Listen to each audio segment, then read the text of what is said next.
Hey everyone, this is Dan. I'm gonna try this. I'm going to try this vlog thing. Some of you have asked me to do it. It's not necessarily my thing, but I figured I'll give it a go and see how it lands. No warranties whatsoever about quality or quality. It is March 2020, and obviously we have COVID-19 among us, which has caused quite a bit of anxiety and fear. And I've posted some things on Facebook around the importance of not giving into this, which were well received. So it's one of the reasons why I figured I would reach out to you and make a little video and perhaps do this on a weekly basis if I can muster. But I wanted to call our attention, and I've been thinking about this for a while, for a couple of days now, maybe a week or more, about the times that we are living in. I know that we are all taken by this fear, this anxiety, this potential disaster. And don't get me wrong, this is a horrible virus. And I'm sure that we are going to lose people close to us, and I'm not sure we have seen the worst of it just yet. But I do wanted to talk about the idea that all of this is happening, and while all of this is happening, there might be something else for us to learn as well. That time is a gift. That this time is a gift.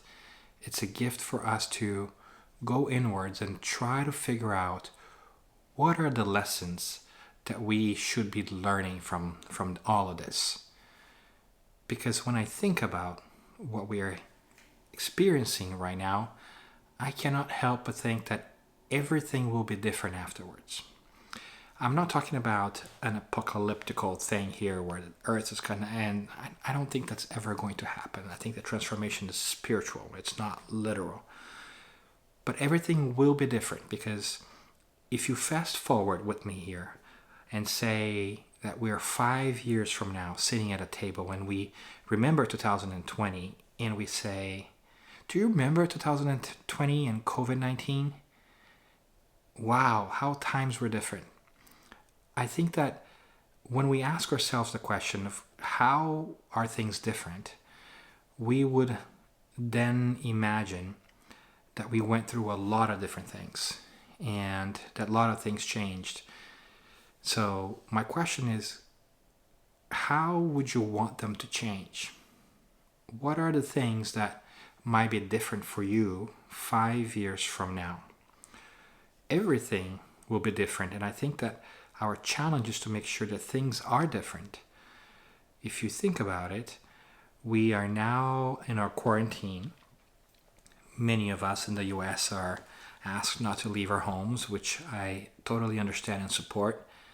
And that's mainly so that we may not help spread the disease faster than it has to. So that we have to be considerate towards others. There's two camps. There's people who think that they're quarantining so they don't get sick themselves, which is also true.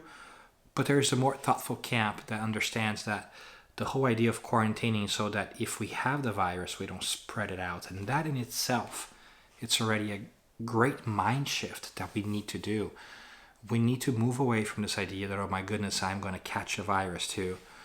We need to make sure that we all work together so that others don't hurt, especially those who are immunocompromised, those who are perhaps quote weaker than us. And that in itself is already a great lesson that we can probably talk about for a while. But everything is going to change. We're now being asked to do jobs that we were told could not be done remotely, and now we're doing them remotely. We are now having to educate our kids in our homes, which is bringing them closer to us, which is driving some of us nuts, and it's making others really excited to spend more time with their kids. We are also being asked to change our family habits and revisit them, because all of a sudden, all of us are confined in that physical space in ways that we haven't done for a while. So what is changing? What is it that we're asked to look at? It's a fascinating moment for us. It's a fascinating challenge that forces us to focus on what's really important. It leads us back to that self-investigation about what matters most to us. Because we were going about our lives in specific ways before COVID-19, and all of a sudden, the fear of the virus, which really is the fear of death at the end of the day, has got us to think and reconsider things. And we should talk about the fear of death perhaps in a different time, because that's really what's behind all of this, right? It's not the fear of contagious or getting sick. It's the fear of dying or having those near us die.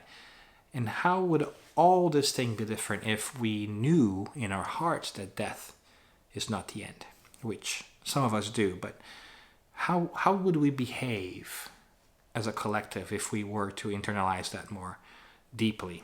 We should talk about that some other time. But my point is, this fear of death is leading us to go into this atmosphere of fear, and is preventing us from also taking other lessons out of this.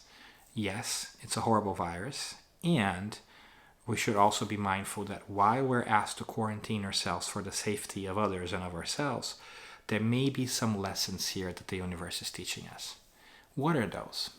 What are the things that from 5 years from now, when you look back, you say, wow, I really changed that in me or in my family because we had that time together?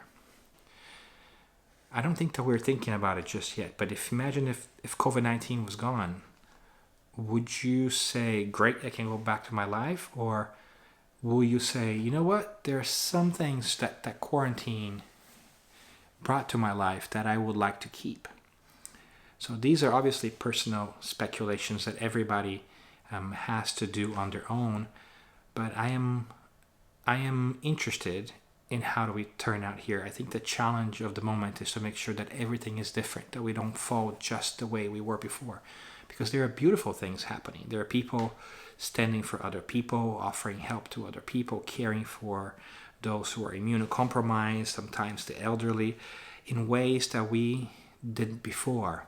We're paying attention to human life in ways that we did not before. So, for example, when we overcome this COVID-19 thing, which we will, because God, we're going to look back and say, we did all this effort and we were able to accomplish these incredible things. What other causes, what other illnesses or diseases out there, what other things could we also accomplish if we lent to it this sense of collaboration and humanity that we are now witnessing rising during the COVID crisis? Tough questions for us to ask ourselves. Deep questions, those that require reflection and tranquility and peace, which is what we are having right now, what life is giving us now, a moment to retreat home and internally and avoid the hustle and bustle of the outside world, and think about what's happening externally outside our homes, but also internally with our families and in our hearts. So this moment of introspection is an interesting one, because social distancing is potentially bringing us closer together on an emotional level, which is a fascinating thing in itself.